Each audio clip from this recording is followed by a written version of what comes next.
المشكل اللي كان عندي الاول، كان عندي الحفله بنتي كانت نجحت وبغيت نعمل الحفله وضروري خصني نخرج في السبعه، حتى كندخلوا في السبعه الصباح السبعه العشيه، كنخرجوا في السبعه الصباح الخمسة وزيد ساعه حتى السبعه. ومن بعد قال لك ما تخرجش في حالك حتى يخرج الكاميون، والكاميون الله اعلم فوقاش كيخرج 12 وحده 2 الليل ما نعرف. صافي ملي ما بغيتش مشيت في حالي غدا ديروا داوني الاداره.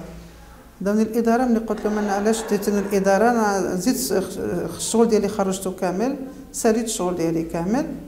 صافي قال لك لا صافي اللي طلبوا لك الساعه غتبقى، واخا ما عندكش شغل غتبقى حتى يخرج الكاميون.